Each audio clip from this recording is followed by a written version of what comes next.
All right, welcome everyone. We're Semblance of Sanity. I'm Caleb. I'm Jacob. And we're here for My Hero Academia, Season 3, Episode 24. Second to last episode of the season. Wow, and the last episode was so incredible. It was. One of the best MHA episodes ever. Yes. We had a huge amount of character development. We had a lot that I would say sets the tone for where these two primary characters will be going into the next bit of story here.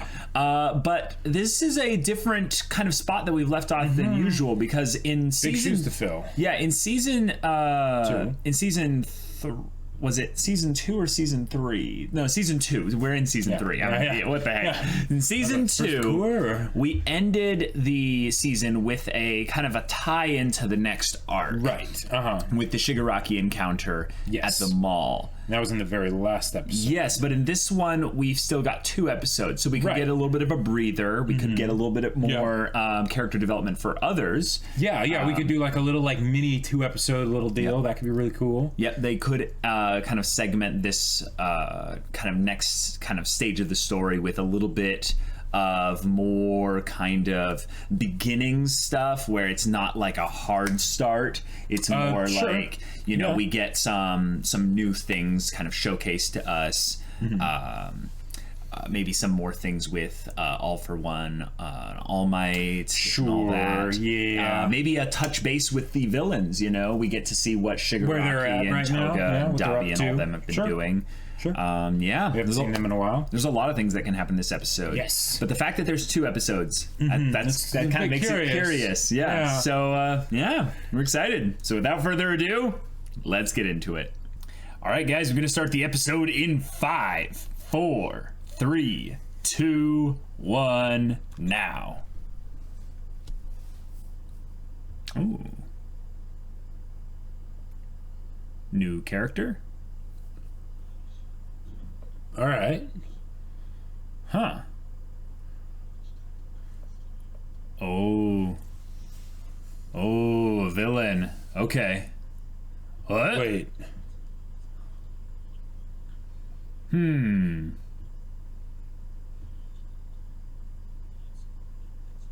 Okay.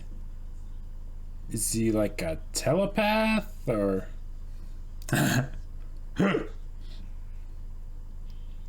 Whoa, I like it. That's really cool. That's awesome. Yeah, all right. Wait, you know, the whole talking to yourself thing? What if that's twice? Okay. That could be really cool. That would be awesome if they did that. I mean, I think I kind of want it to be a new character, but but we've never seen how twice looks. Okay, that's true. That's true. Yeah. And the thing is that if they did end up doing that, it would be something that adds dimensionality to previously established characters when so far the villains have been pretty one-dimensional. Like other than people like Shigaraki, you know, because he's actually gotten time and focus and all that. Did I make my story? Oh, but in that shot with the villains, it was Toga, Shigaraki, and twice. Really? So, okay. I mean, there's a possibility there. Would that mean then that Toru, Miss Invisible Girl, is also going to get more focus this season? This spot has so much extra meaning now. Like,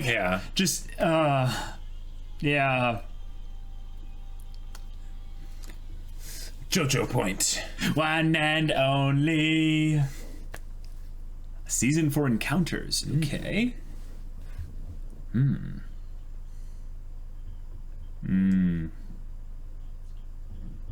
Okay. Yeah.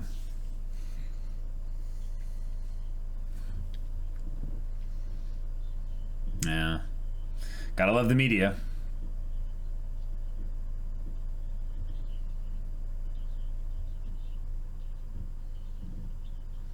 Okay. Oh, interesting. Huh.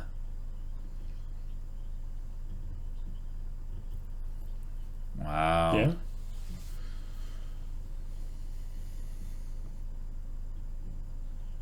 Oh. Endeavor, yeah. Yeah. No, it's not. Yeah. It's not that I don't like Endeavor. There it is. There it is. Yeah.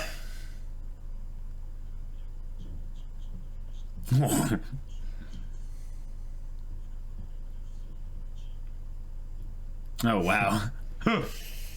Yeah, that is kind of rough. Yep.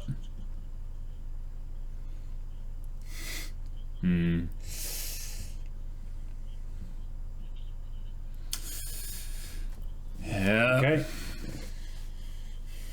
Ah. The analytics are against him. Yeah. Oh, wow. I like this guy. Hey, yeah. Yeah.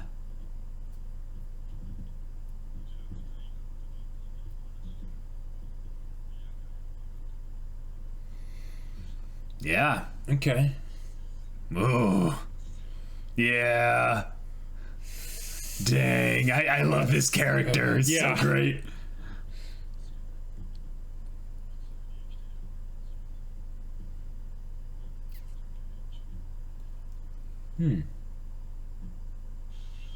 Whoa. So just some rando. Yeah.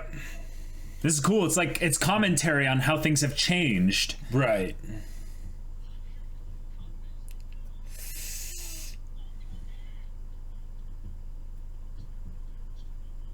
Oh, yeah. The usual scene. Whoa. That looks like a pretty sweet gun. Yeah. Oh. Ooh. Dang. Jeez. Yeah, little street gang. I guess. Yeah. Reservoir Dogs. Yeah, good reference. Nicely done.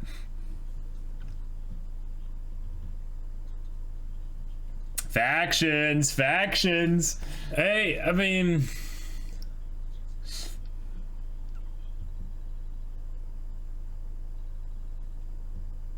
what we're looking for. oh, this guy.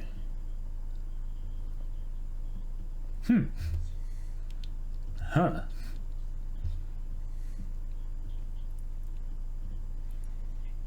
Oh, wow, all those phones.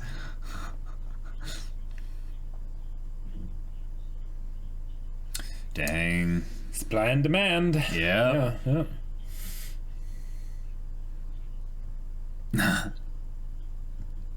Oh. Dang.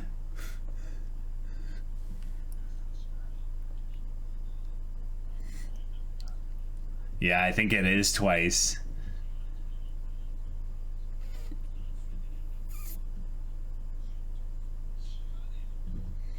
Whoa. Holy crap.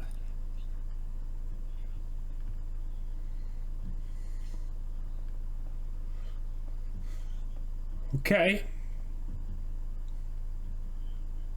I'm loving this. This is so good. Hey, Spinner. Hey. Recruits, yep. Oh, Dobby. Our resident edgelord. Oh. Whoa! Whoa! So They're dead! they're yeah. Okay.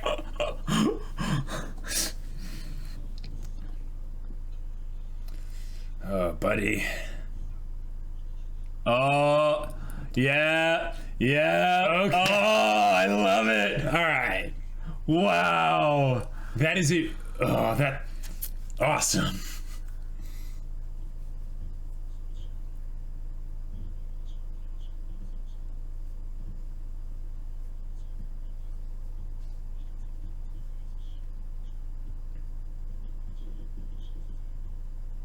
Whoa. Whoa. That's busted. Dang. Yeah, of course you would. And this is where the problem came in. Yep. Dang. Oh.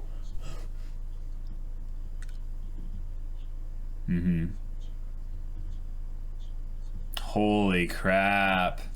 Oh, that's terrifying.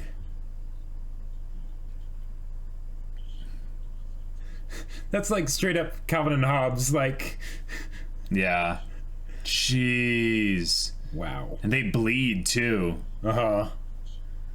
Yep. That would be traumatic. Holy crap.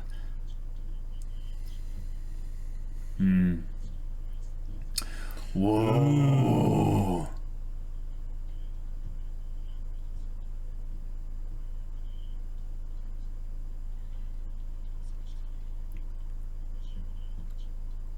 All right.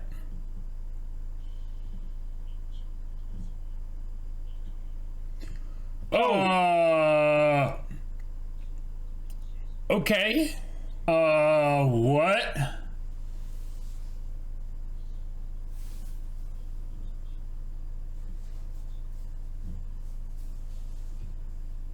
Dang.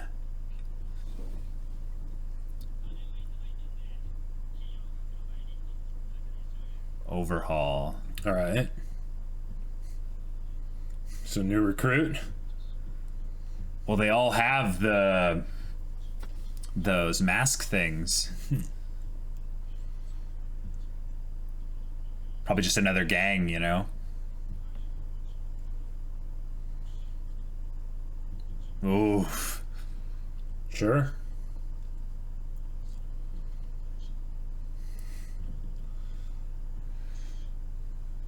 Okay. Oh.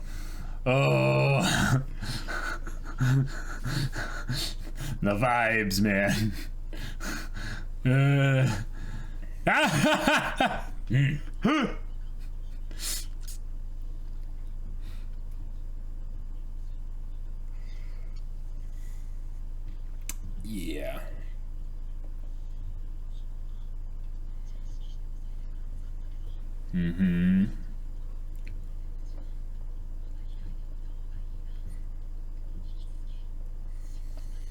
Shoot style. All right.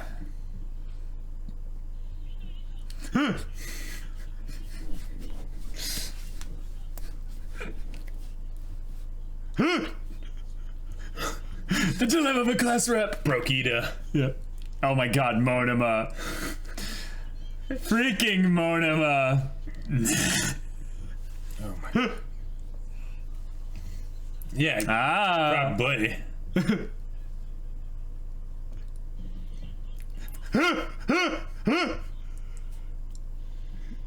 Oh my gosh. Oh. All right. Oh my gosh.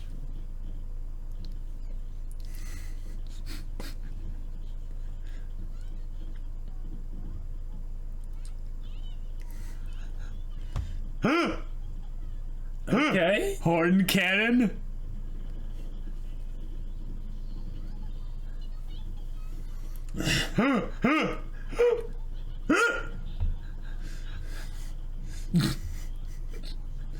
Monoma, oh my gosh.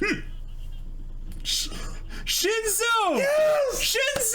Yes! Oh! Yes! Oh! Oh! Oh! He's learning how to fight. He's got swole. Yeah. Yes, yes, Nezu, we all love you.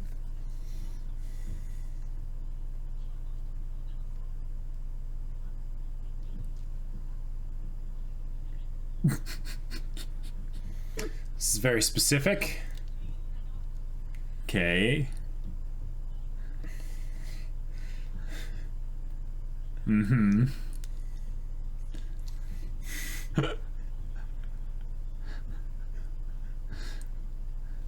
Oh, okay, here we go.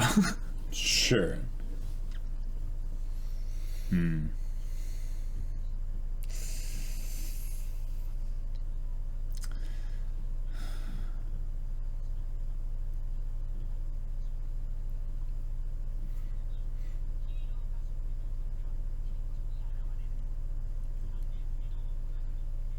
Oh. Oh, second and third years. Yeah.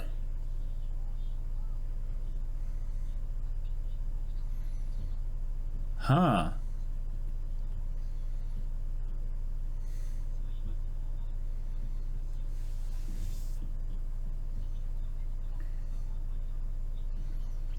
Cool.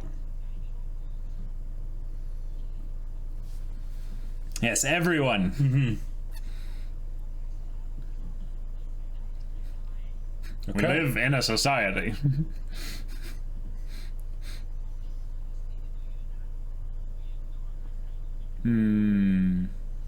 Yeah.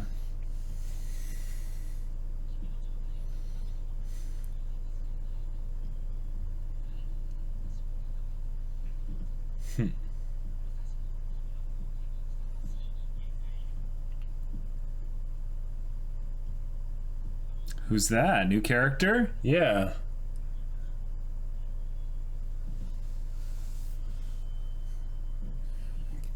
Wait, what?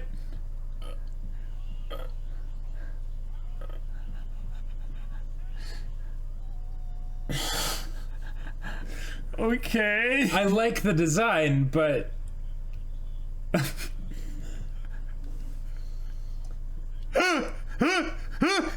if he's translating, then why? Yeah. Why even have him? Yeah. Well, they are problem children. That's just how it is. Oh, so like all the second years and third years are out here as well. Yeah.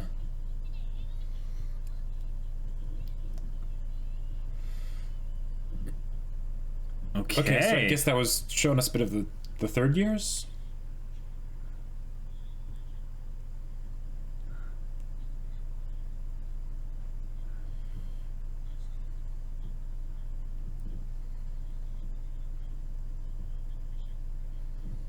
Cool. It just instantly switches out.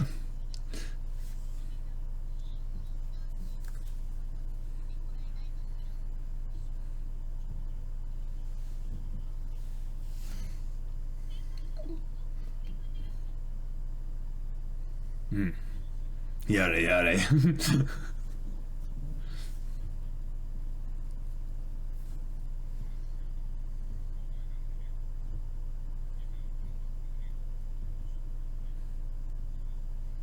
Gotcha. Okay, cool.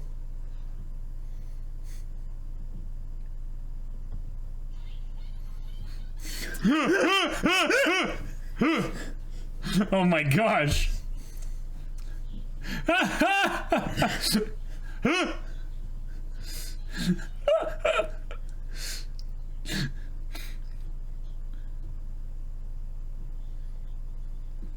Oh, okay. Gotcha.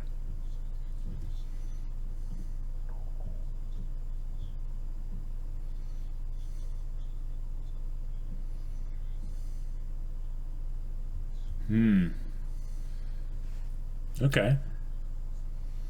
Huh. I like how this is kind of being used to explain away potential plot holes, being like, nope, it's not a plot hole.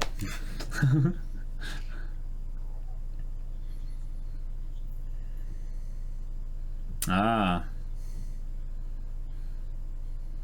And yet 37 students from the hero course got him. Yeah.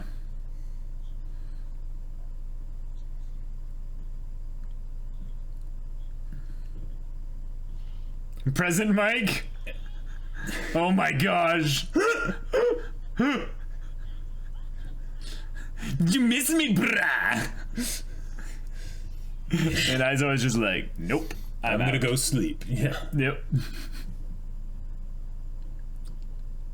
Oh my gosh. Dick. Oh my gosh.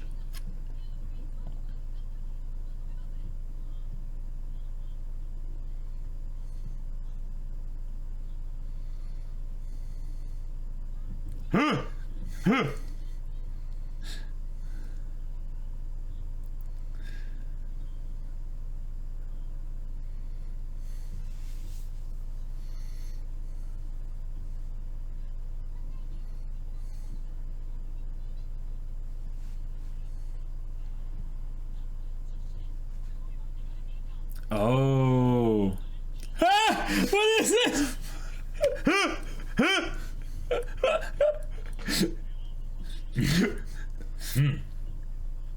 Oh, wow. And Ida would actually follow that. Yeah.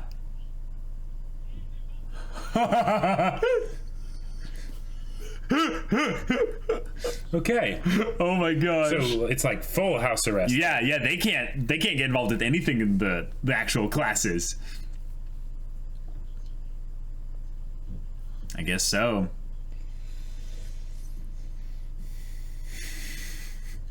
You'll get it, Deku, no worries. What?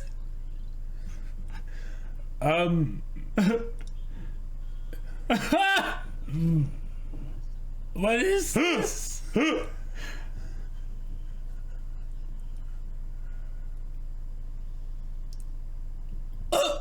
Okay, so some kind of phasing quirk. Yeah. Whoa. Wait. I think this is the character they showed earlier. Yeah. The blonde one? Yeah. But how is he coming out of the ground?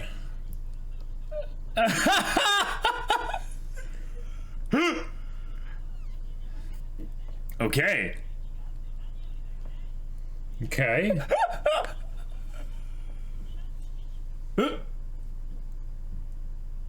What?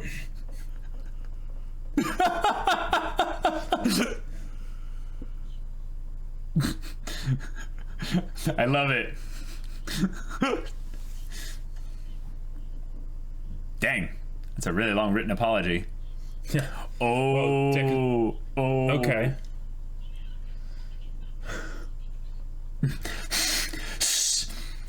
All right.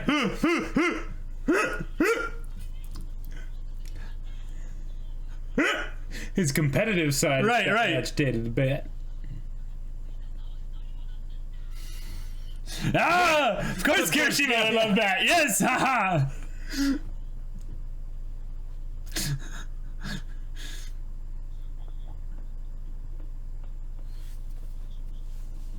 Oh, that was nice of him to hold that off.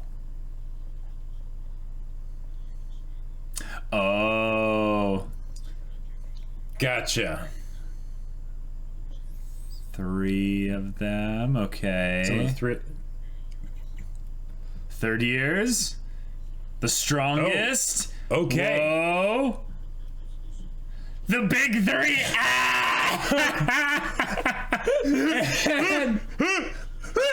And one of them looks like Sasuke. Oh my gosh. He does. Wow. All right. Fantastic episode. But holy crap, the big 3. Really? That's really on the nose. Just a bit. Oh my gosh. That's just wow. And they're going to teach the new young kids. Right. Oh my gosh. This is getting meta. Wow. Okay. All right, but I loved that stuff in the beginning with Twice, though. That was so good. Whoa. And I love that they didn't actually, like, let us know that it was Twice at the beginning. Right. Like you caught on to it.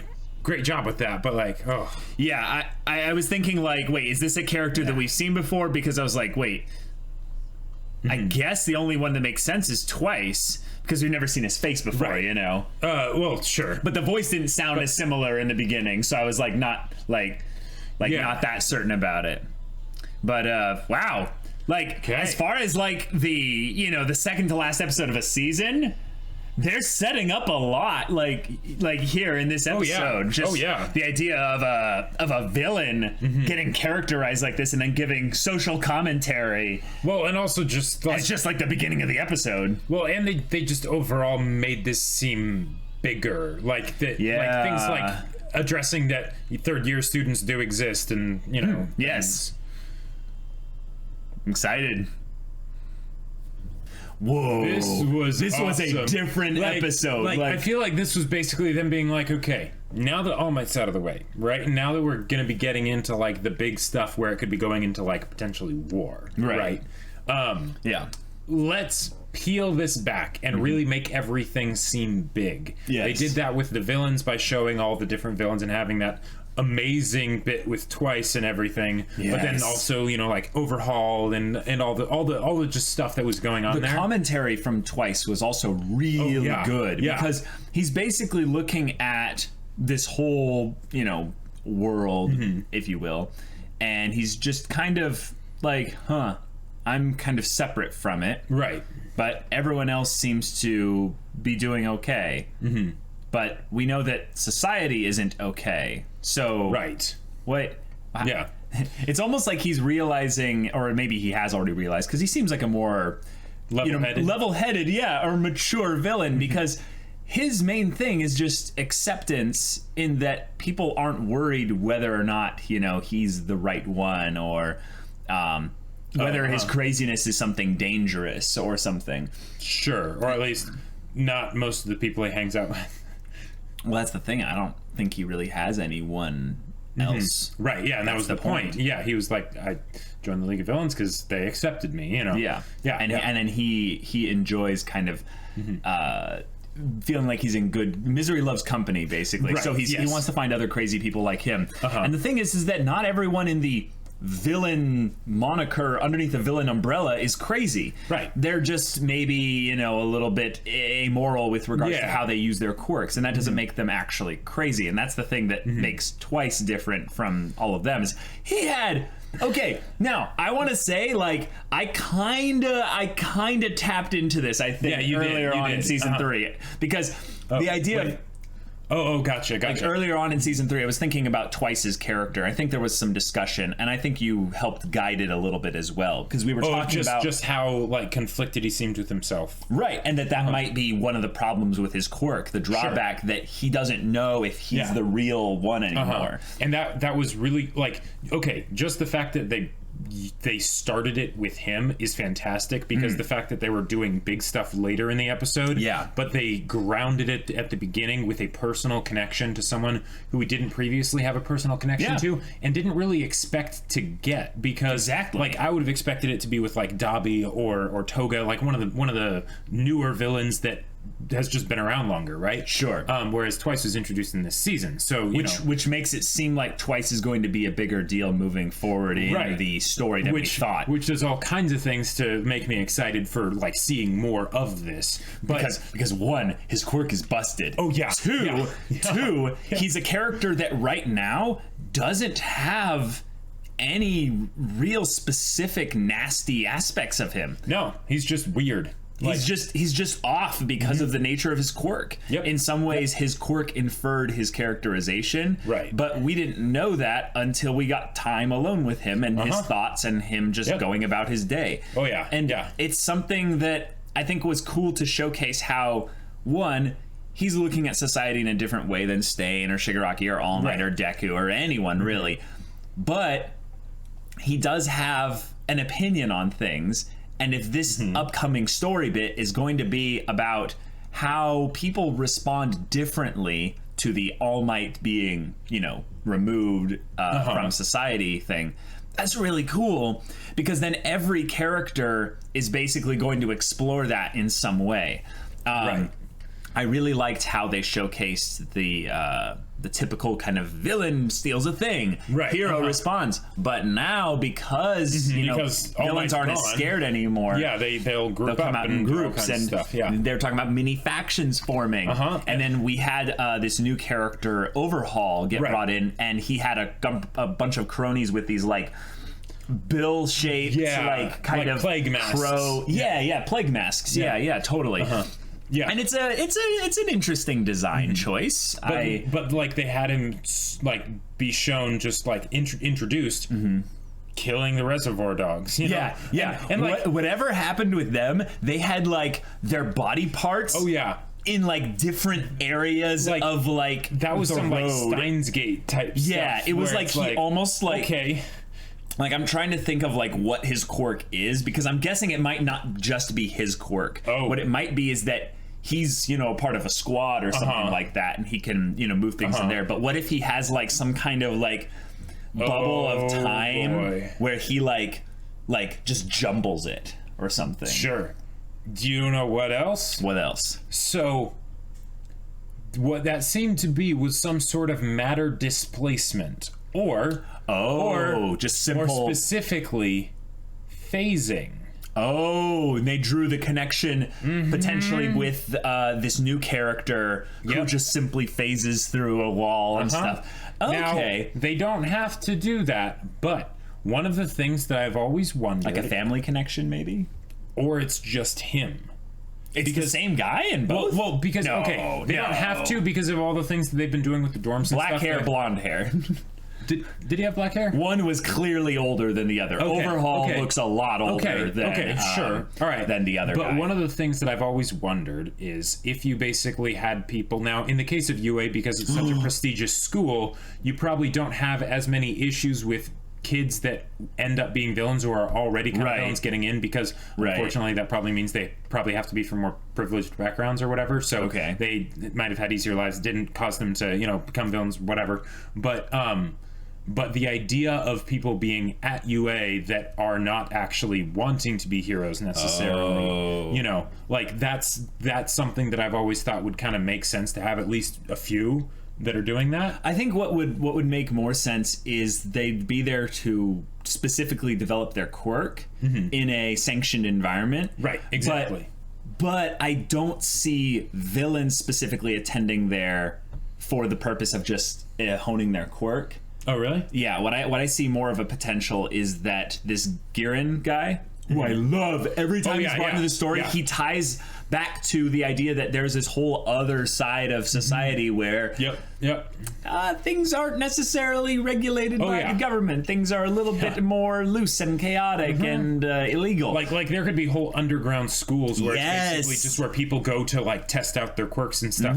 Like okay, let's do a fight club, you know, or whatever. Right, and maybe what you need is you need like not necessarily money, you need some connection, or you need to pledge yourself to a group, and then that, once you've done that, you have to work for them for 6 months, and you'll get use of training and all this other stuff to develop your quirk. It also could be just kind of a survival of the fittest mode where, like, if you happen to survive the underbelly of society, that means you developed your quirk at least a little bit to be, you know, fine. So therefore you would rise up to the top naturally. But I just think that's odd that they have two quirks being used and introduced in the same episode that have similarities by completely new characters and all that are incredibly similar. Here's the way it could work with your matter displacement theory, though.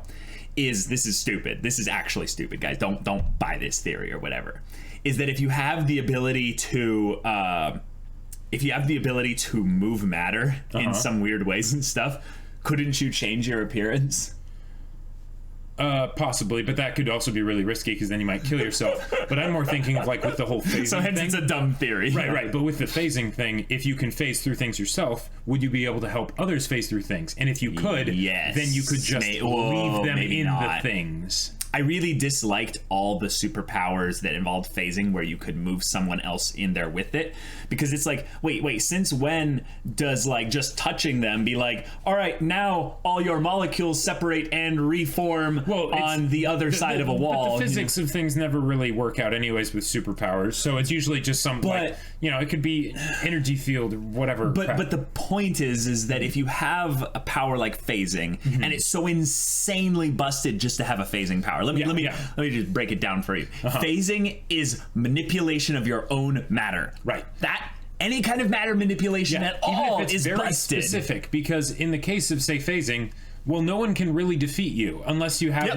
unless there's some sort of weakness with your phasing. Like maybe there could be something a time limit, or like you could still burn even if like direct matter can't pass through you, because energy can still affect you or something like that. Yeah, temperature could affect you. Electricity. Sure. It might transmit through you at a speed by which you can't phase react in time. Right. Yeah, or you have like a duration limit or something like that. You know, but apart from those sorts of things, there there is really no reason that anyone should be able to beat someone that has phasing. Yeah, phasing is... Unless you have mind control or something. There you go. Phasing is a power that is just truly terrifying in the hands of a villain. Yep. In the hands of a hero, it's lame. No, it's usually lame. But I want to say that the personality of this guy and how just casually he's just like, oh, hey, people are talking about you. I've heard a lot about you. This is pretty cool. How are you doing? Like, wait, what? And then he just the scariest, and then comes up out of the ground. That's the weirdest thing. That's the weird thing. I could understand him just being like in his room, and he's like, oh, hey, there's that guy walking on there.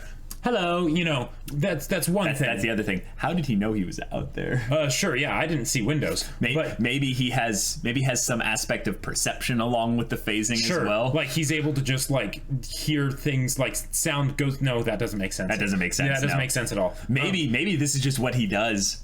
And we've just now noticed him. He just peeks out every once in a while. No, he's just constantly traveling throughout the school. Sure. Mineta would die to have his court. Oh, yeah. Oh, I know. Well, the whole thing of, like, peeking up from the ground, you know how Mineta would use that. Oh, yeah. But the fact that he was able to come out of the ground. Now, if assuming that he wasn't able to, like, transpose his body, right, onto, like, a different surface. Sure. Because if it was something like that, that would make a lot more sense, and that would make it be less busted. Yes.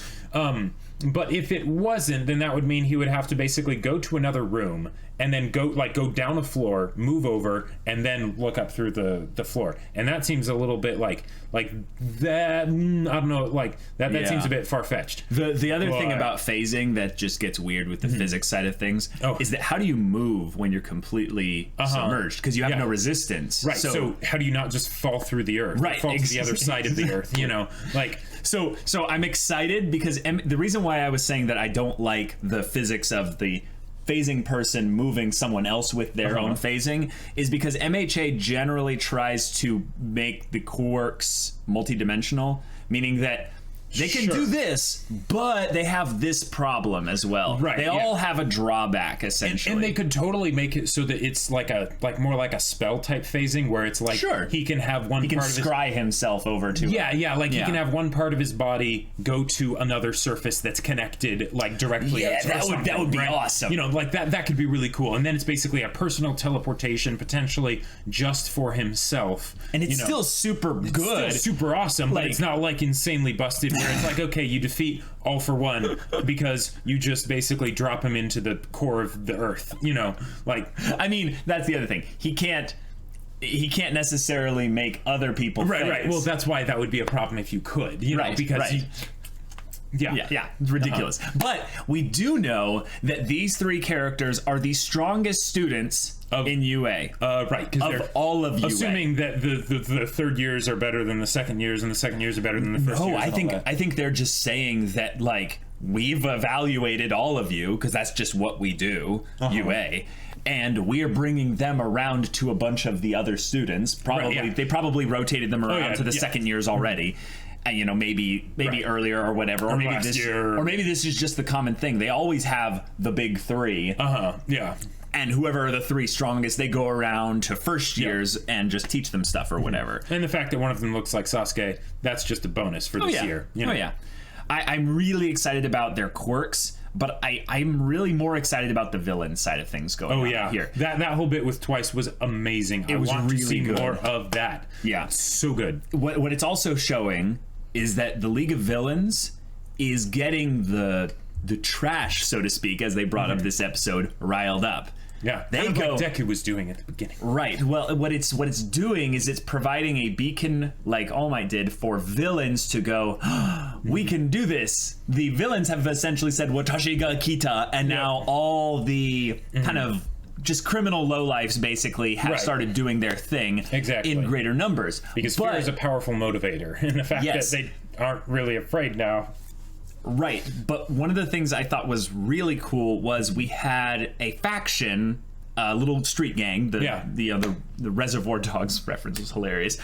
We had them completely removed, killed even. Yep. I assume they are killed. Yeah. Because it doesn't look like there's any recovery from that by a like serious group. Right. Now, one of them got a name, which means basically their main antagonists, almost. like main character. Sure, yeah. Their main character relevant. Basically, if anyone gets named in a shonen, they're important. Yeah. Well, I mean, generally just in stories, like when the story actually takes the bother to like actually tell you their name. But none of the others were named. Right, exactly. That's the point. And the fact that Twice was specifically looking for other people crazy like him, that means he's probably going to bring Overhaul to the League of Villains and Shigaraki and be like, hey, I think I have a good new recruit.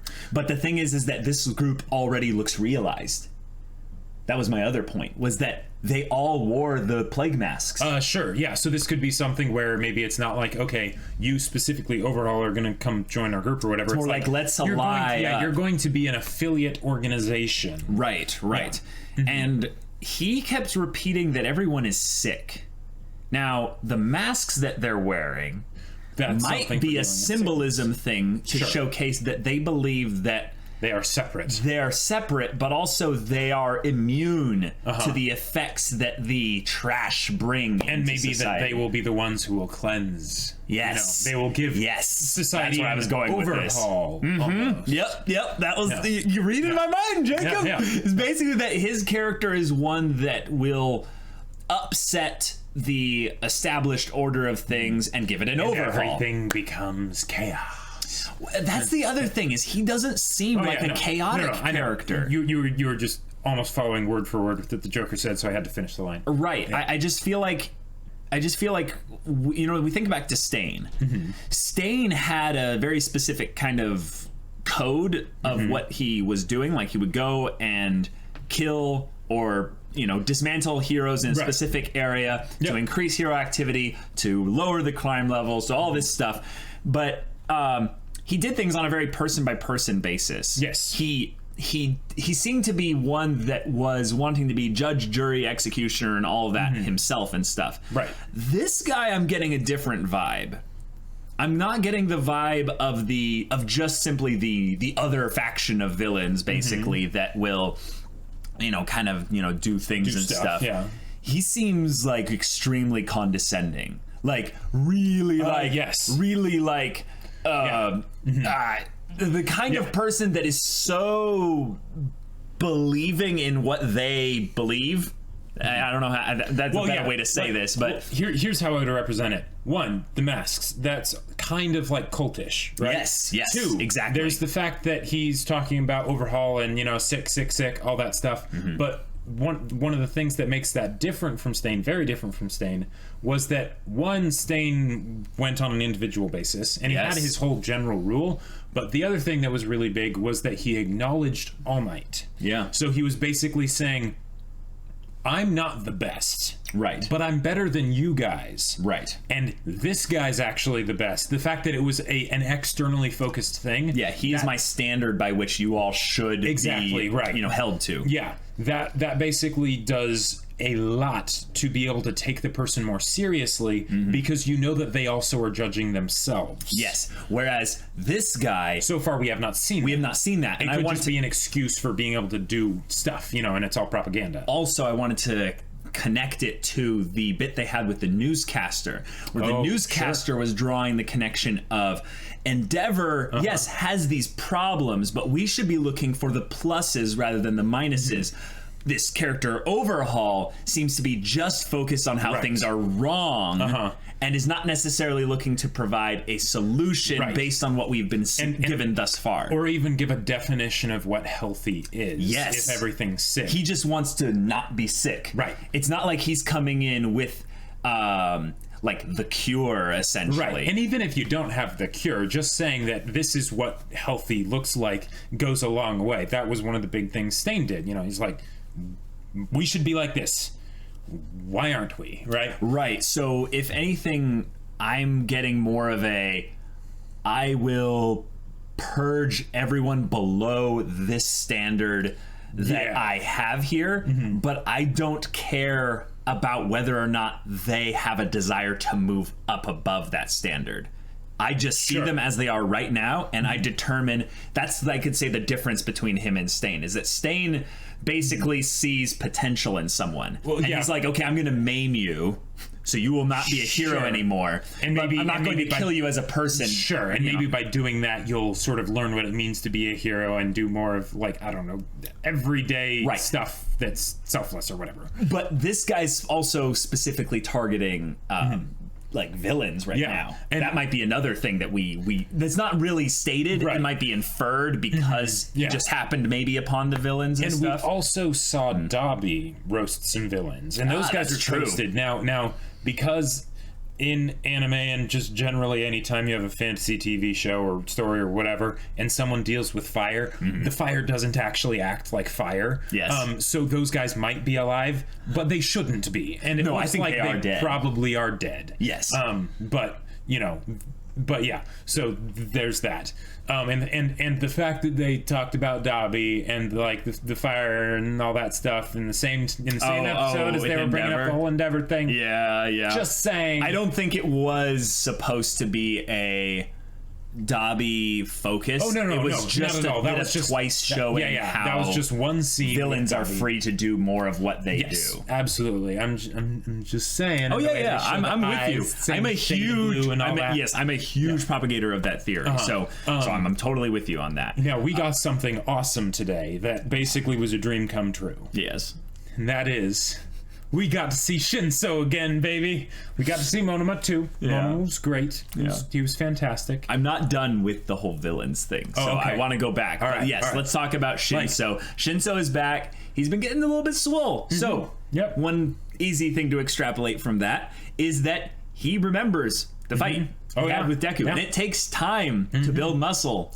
That means that he has been thinking about that. And he's like, okay, if I want to, utilize my quirk and be effectively, I need to cover my bases. I need to cover my bases. So he ended up getting stronger. And that is because like Shinso isn't a comedy character like Monoma. Right. The fact that they basically had it, even though it was something so short. Very short, very, very short. But it had meat there and it had stuff there to basically fill in the blanks of all the time that he hasn't been on screen. Exactly. Right? So that we can infer what's been happening and all that stuff. And that's good storytelling stuff when you can do that, especially in that short amount of time. Do we have a personal weakness for Shinso? Totally. But that doesn't discount it. Doesn't discount it. Guys, Shinso is still remembered. Yep.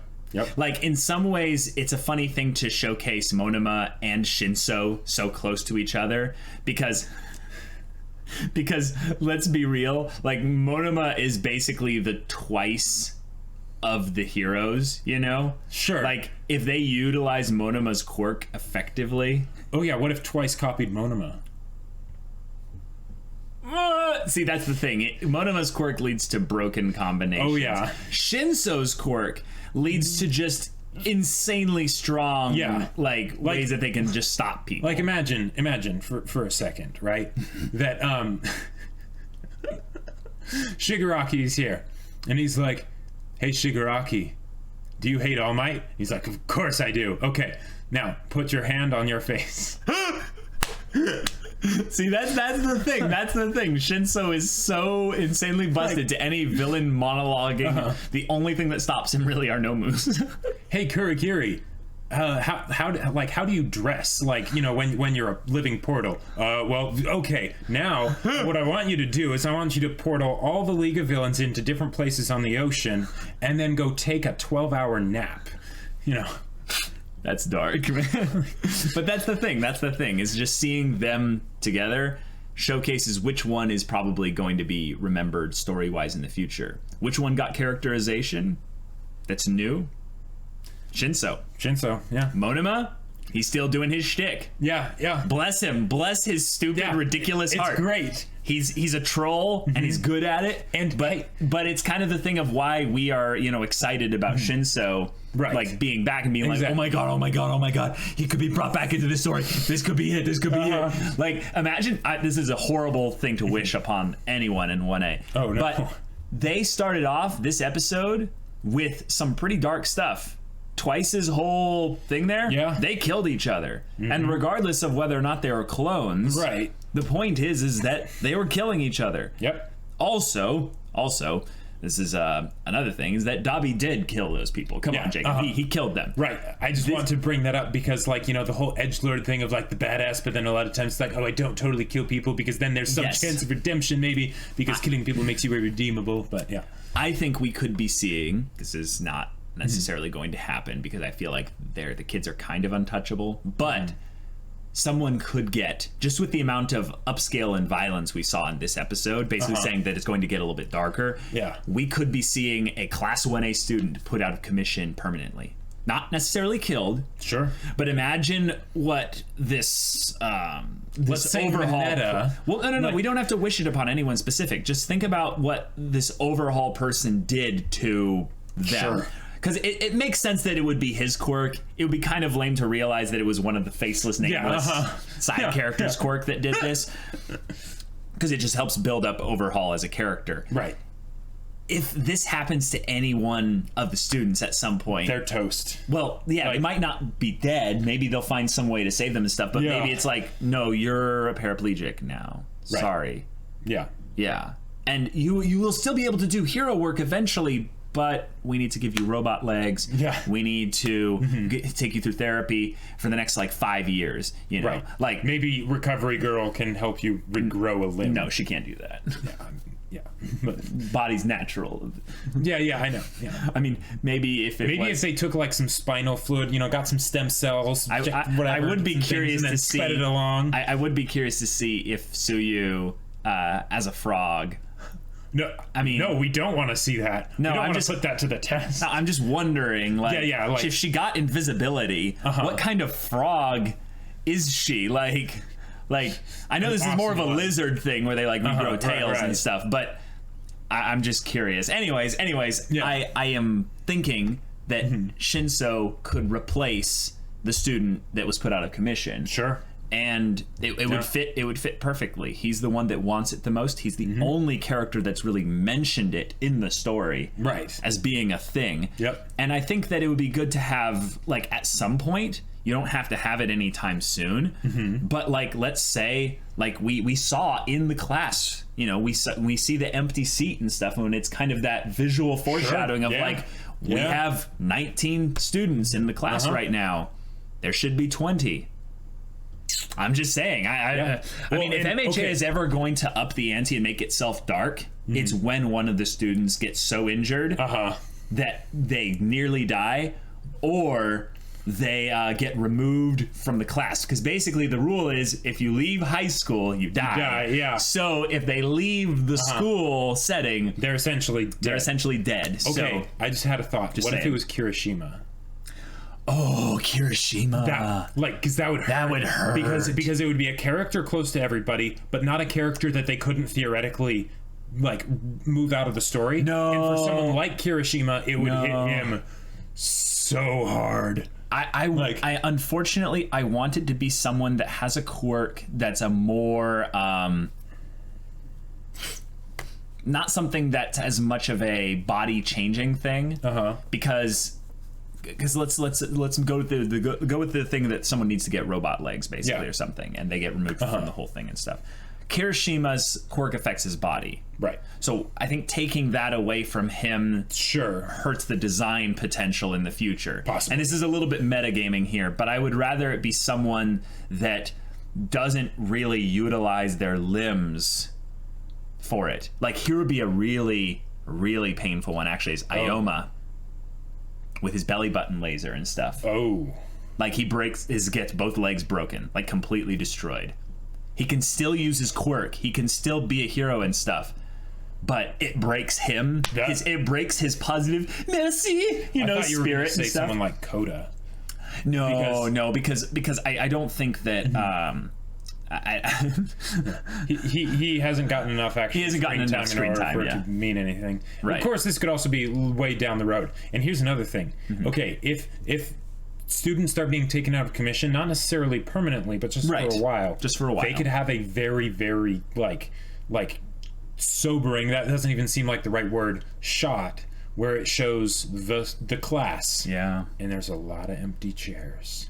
Well, I think they can, they can do that, but I feel like that, on that scale, that needs to be like when All for One breaks out, and when war fully starts back up again. Where it's like they shouldn't even be teaching classes anymore anyways. They should be in like full-on just military mode. Or they are, because there's only like 5 students that can't be put out in the field.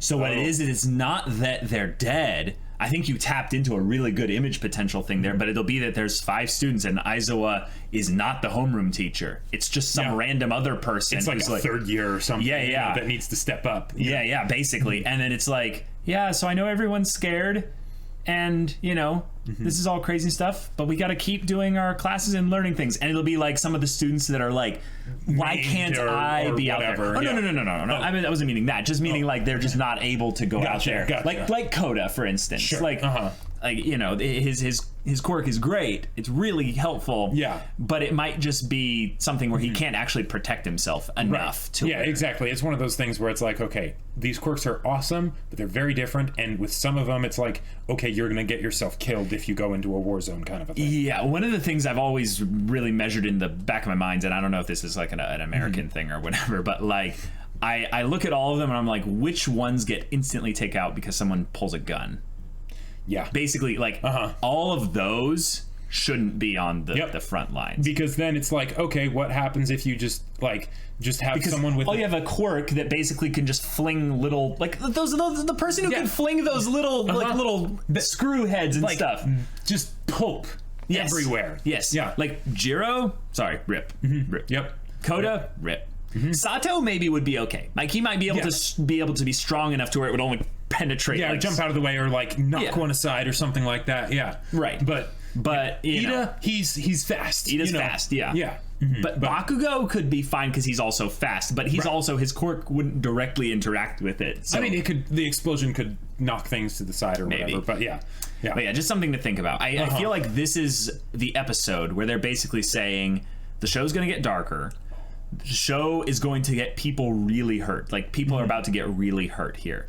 Yeah. The main reason why is because they're showcasing the villains just cannibalizing their own like it's nothing. So what are they people are dying. Heroes? So what are they going to do to the heroes? That's the next step. And like they're kids, so it's like, okay, are they actually going to kill them? Probably not. Well, the thing is, the kids are going to go out and do hero work. Out and about. Oh yeah. So. When it's, a pro hero and 3 kids next to them, they're not going to go, well, we only want to hurt the pro hero because the kids, they're not to worry about. It's no, let's take 2 of the kids and use them to make the pro hero do something stupid. Sure. It's like the Jedi tactic where you don't attack the Jedi straight on with a blaster. No, you shoot the civilians. You kill the Padawan and you do all that stuff. Yeah. Like HK-47. If I see another idiot attacking a Jedi. Shooting them with a gun, I'm going to kill them myself. Yeah. One of the other things too is since they have the third years, these are basically they're built up to be better because they're third years. Yeah. But 2, they're not quite as much kids. Because some of them might be 18. My evil side is coming out, Jacob. They could that could basically, because if the class of 1A is kind of untouchable, right? And I get that concept, right? They can still do amazing things with it. You need to introduce characters that can be put on a chopping block. Exactly. And the fact that they're introducing these characters right now, it's very early. We've got ammunition now, because one of the things that you can do to kind of kill characters without killing them is to basically kill characters that those people care about. That way it emotionally and like spiritually and everything just crushes them, right? Sure. And if we had something like that where it's just like one of the third years that was in here that we all just met personally and were teaching us stuff, they're dead.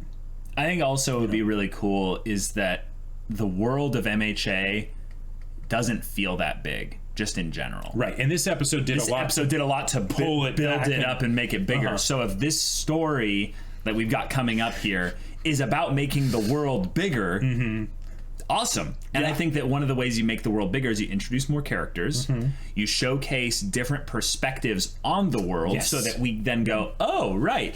There's different things going on here. They also had a random transfer student, Horned Cannon. Oh yeah. And now, correct me if I'm wrong, but was she American? I'm not sure, because she was speaking English in between randomly parts of her thing there. So what I'm guessing it is Monoma was helping teach her some Japanese, but of course but was also slating in some things that are kind of like dirty things for her to say. Sure. Now I don't know. Rhop can basically tell us or whatever, but like, was there something that she was meant to say that was kind of a dirty thing because Tendo got upset at Monoma, but the subtitles didn't seem to say anything weird. I'm not sure. It might have just been that he was having her talk in a weird way. Sure. That could be what it is. And the fact that she was speaking some English words doesn't necessarily mean that she's American, but but that's an interesting thing that they could do there. But it's a transfer student. Well, and here's one other thing. If the transfer student went into class 1B, that meant that class 1B had an actual spot open. Because there's 20 students per class. Now, she doesn't necessarily have to have been in class B. She could have been a transfer student and whatever. We don't know. Had a student transfer out. But the point is that they keep the students at 20 students per class. Well, we don't know. We've never had a transfer student before, so we don't know that having a transfer student come in means that they are filling over someone's slot. It could be they suddenly have 21. Yeah. I don't know. I'm saying that there's nothing definite about the transfer student. The one thing though that my senses have always been waiting for and prepared for is the minute as a transfer student I go into the is this toga is this toga theory, and I'm like and that person could be toga. It could be. Just saying. We're gonna be thinking everyone is toga eventually. Watch. Monoma basically like copies her quirk to be like, okay, this will be great. Horned Cannon is be like, he's wait, this is how does this work? This sucks or whatever. This is awful. It's pointless. Now, how he would accidentally ingest blood, I have no idea. But maybe it gives him some awareness of how the quirk works or something. When he copies it, not steal. But so I don't know. But this was a great episode. Like the fact I love the setup that they basically did with the presentation and everything that Nezu gave as a way to basically say, we're introducing the other aspects of UA because we've gone and seen a bit from other schools and all that stuff, but now we're basically going to say, okay, yes, there are second and third years. They do in fact exist. There are other classes. The fact that Shinso, yes, he still does exist even though he's not in the hero course. Things like that. Which also, I think, like you were talking about how you need to bring in characters that can essentially be hurt or can essentially be threatened by the antagonist, by the story here. If the story's getting darker and they're introducing, basically saying, hey, UA is a big place, remember that. They're maybe also saying that UA as a school entirely is going to be under threat at some point pretty soon. And that this showcasing of all the characters is basically saying, this is how many people rely on UA to go and do just their hero stuff. This is how great a place UA is. Right? And like, because one of the things that can be one of the most terrifying things ever, and they did this at the beginning of season 1, or at the end of season 1, but beginning of the show in season 1, and it was great, is that they have the home base get attacked, right? And suddenly the fortress, the bastion of security and everything that is called into question, is called into question, and now nowhere feels safe. That is one of the most awesome things that you can do in a story when you have something like this. Like, the reason these kinds of things exist is so that they can be broken in stories.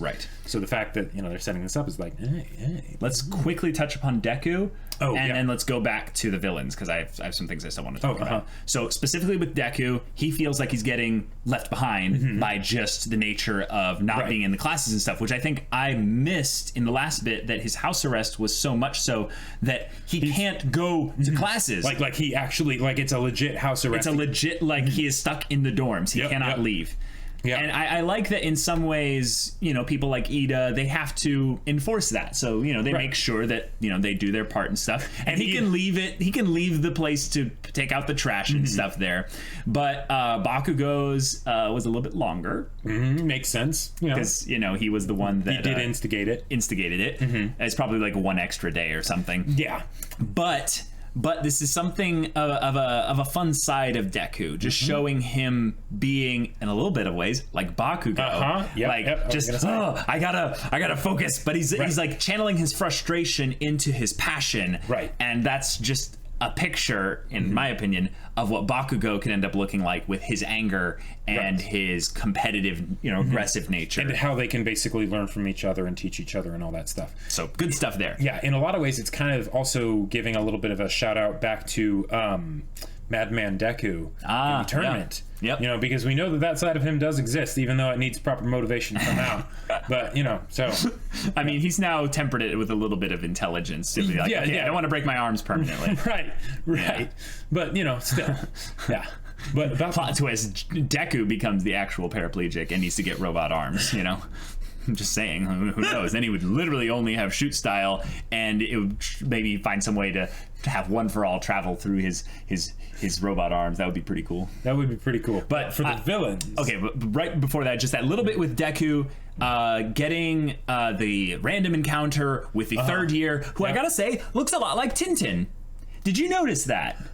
He does. He does look a lot like Tintin. Like they specifically gave him like a more old style, like cartoon face. Yeah. And he doesn't have any he just is all pupil. Like it's just like the little eyes right there, and that's it. Right. Yeah. And it's so funny that I just get a vibe that he and Deku are in a lot of ways those like wholesome boys. They're both very similar. So when I think of Tintin. Tintin was just lawful good all the way and stuff. That's right. And I think that that's kind of what this character is just going to be. He's just going to be so good, just such a good boy, that he's going to contrast in some ways the edgy Sasuke guy. Yeah. And then that makes me in some ways less interested in wholesome boy here, wholesome Tintin I'm calling him for now. But the girl, I'm really excited about her because she seemed to be more of the like weirdly chipper.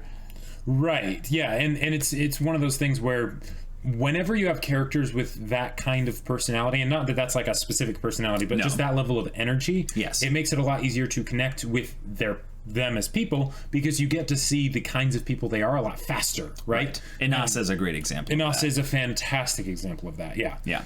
So villains. Okay, villains. I am hyped about villains. Okay, so they started this episode with villains. As far as I'm concerned, we're in the next stage of story. This isn't a breather bit. Right. They've introduced a named like a villain basically. Like he is someone that kills. Like let's just put this out here real quick. We have never seen Shigaraki actually kill anyone with his quirk. I just want to say that. Like, this just separates Shigaraki immediately from this guy. And the thing is that, like, does it actually separate Shigaraki much? No, because he was going to kill Sue if Aizawa hadn't managed to, pull a clutch play in, right? But the story is willing to let this guy kill people. Right. That's basically saying we can write him off as a bad guy, immediately. Yeah. But the thing is that he has this air of condescending arrogance. And this is the thing about the thing. This is a young villain. Sure. So when you said cult, like, remember you said the plague masks, as we're calling them. Oh, yeah. Gave you an air of like a cult nature. I got like this really weird vibe, and I want to go down this rabbit trail. Okay. Let's just say these characters are, coming to the forefront because All Might is gone, basically. Exactly. Yeah. Overhaul is the leader. He's got the charisma youth message of like, this is my ideal and this is what we will do. Whatever that is, I don't think it's important now because we'll find out what it is for the most part eventually. But the one clue we have is that he calls everyone sick. I mentioned earlier how we could have him essentially looking at things like the Joker, where he was just, I want to cause chaos. And I was like, well, no, I think he's more of a lawful evil. Sure, yeah. He has some specific plan. He has a specific plan in mind. And I was like, for some reason, I rejected the idea of a cure. And now I'm like, wait, no. No, this is going to be the contradiction of his character. He believes himself to be the cure. I got the Amon vibe from him. Oh, I am the solution. Right. Amon basically led a cult. Amon gathered a lot of followers. He did the mask thing. This is one thing. Okay.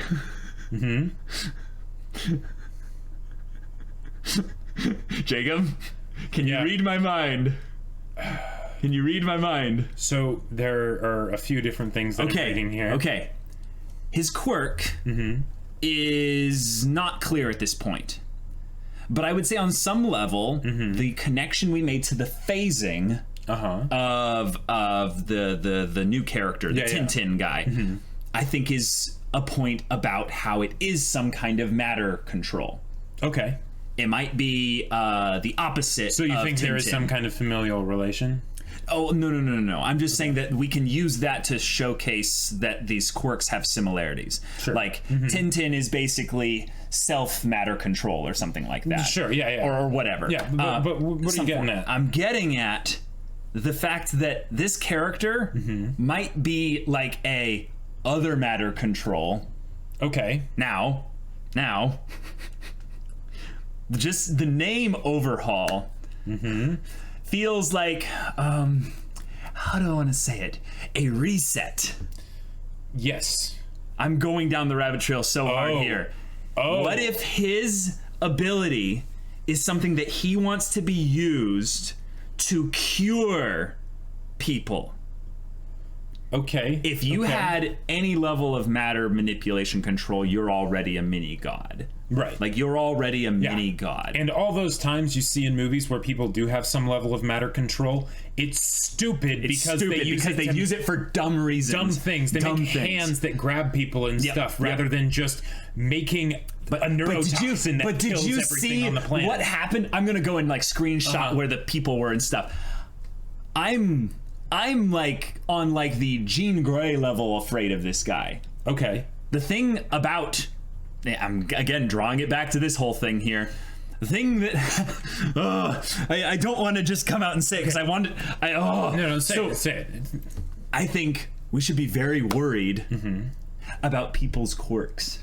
You think he has something that can take away people's quirks? I think if you have the ability to physically manipulate other people on the matter level, you could, because quirks are physical abilities, you could find some way to be like, well, you people die, but you, I'm going to reassemble you from the inside. I'm going to completely like break, like Amon, basically like pinch that part of them. Hey, that could be amazing because that's a way to get at the 1A students and essentially effectively remove them without killing them and all that stuff. However, one, quirks are all different, so it would need to be like a specific person where he's like, you're special. I really don't like you. Killing you isn't enough, and I'm fine with killing people. Because the fact that he was shown killing people, that's the big thing that makes me think that's not going to happen. I agree. Because then that's two different ways of meeting out his justice or cure or whatever. Right. That's the main reason I'm thinking about this is just the fact that he's calling everyone sick. Right. And I think that what it's probably going to end up being is he just finds the way they're using their abilities or whatever. And this is maybe the cult side of it. It's maybe a little bit religious. Is maybe he sees like, you have your God-given gifts and you use it for petty theft. You need to be cleansed. Right. And then maybe he goes and starts looking at heroes and he's like, you use it, and he takes maybe a little bit of Sane's ideology. He's like, you use it just for money. You need to be cleansed. Sure. And he just goes on a killing path. And I think that would be totally fine. It'll be a much simpler villain of just the I kill people I don't like kind of thing. Right. I don't think they're going to do that. I don't think that much of this villain based on what we've seen so far. Oh, you don't? I think he will be colorful and all that stuff, and he'll have some interesting aspects to him. Yeah. But here's the thing. One of the problems with just going around calling everything sick is that you don't realize how sick you are. Yes, right? that is true. Because the idea is that you basically see yourself as being at the top, and you're basically getting all the people underneath you. Right, or immune or whatever. You can't breathe their crap, so. Right. But basically, the problem with that kind of thinking is that anyone with two neurons to rub together would be able to figure out, okay, I'm not actually the best or the pinnacle or the whatever, right? Unless you actually are someone like All Might, right? Okay. You know, and it's usually pretty easy to tell if that's the case. Yeah. But what it usually is that you're actually just looking at a very small pond, in the same way that Bakugo thought so highly of himself before he went to UA, because he was just at this small class where there were just a bunch of people, whatever. And so he's like, yes, I'm big, I'm important, I'm all this stuff, right? But okay, I'm with you, but the way they set him up, he's aware in the same way I think that Twice is. He's aware of the social, economic, at least being like externally cultural situation with the stuff that he's doing. That's true. That puts him on a whole different level than Shigaraki was at the beginning, and even Dabi right now. Yeah. Also, I didn't sense any like aggressiveness in him. It was more like he was just like, you're sick. I mean, we didn't see him actually like kill the people or whatever. It's when they're wearing a mask, it makes things a little bit tougher. But I see what you mean. Yeah. Okay. Main thing is, I think we have two really strong matter manipulation type quirks getting introduced. Yeah. And they're both probably insanely busted. And if one is probably going to be stronger than the other, I'm guessing it's going to be the villains. Right, because otherwise... Because it needs to be a threat. The conflict? Yeah, exactly. Yeah. So, if you have a matter manipulation quirk, on the villain side, who stops that? Yeah. Well, and that's why it's probably a very specific application of matter manipulation. You're right. Because otherwise, but we can't guess that. We have no idea how. We can figure that out. Well, no. There's a very easy way to figure it out. What's that? All the people were killed the same way. Well, we could go back and take a look here. No, but it was all just like being. It looked like everything. It looked like everything just went. And it just got merged together through. Yes, because it wasn't just squished, right? Right. It wasn't just some force pressed them all together. Because otherwise, the metal would be broken and things like that, and the bodies wouldn't be recognizable. Things were in the wrong places. Exactly. Yeah, so, it was a Picasso painting. Right. Basically. So the fact that it was something like that means and the fact that was consistently done throughout the whole thing means that's probably what it was. Again, the whole thing with like anytime you see like a Hollywood blockbuster and there's someone in there with matter manipulation, one of the stupidest things is that they'll have them manipulate them in the same way every single time. It saves on budget, but that is not at all what someone would do with an ounce of creativity if they can just manipulate the world around them. Right. It's if your goal was to kill, you would literally do what Jean Grey did in the hated X3. But just disintegrate everyone. Yeah. Or just be like, okay, and pinch the brain. You know. Yeah, that's where our Aragon. Training came in there. But anyways, good episode though. Like this did a lot of great world building. We could see the pinch the brain, the quirk thing. I mean, pinch it. Yeah, but the only thing I don't think that would happen is because it wouldn't be the same way for every single person. Yeah, you're right. Like heteromorphic versus like Todoroki, right? Like pinch the big toe. I mean the little toe. I'm just kidding. But guys, this was a crazy episode. Provided lots of discussion. Tells us a lot of big things are coming. I'm so excited. In some ways, it feels like we're just about to step into an open world RPG, and MHA has been a very linear RPG up until this point. It has. And if this goes full open world, holy crap. Oh my. Yeah. I am excited. So guys, if you want to watch no guys, thank you for watching up to this part in the video. We hope you like the discussion. We hope you like the reaction. Thank Rhop, our editor, in the comments for providing these awesome subtitles for you guys. It's not that easy to do, because I've heard that sometimes he has to fix things up because the subtitle tracks aren't as simple as all that. But guys, we'll see you in episode 25, the finale episode of season 3, and this coming week. Oh boy. Until then, we're Semblance of Sanity. I'm Caleb. I'm Jacob. And we'll see you all next time.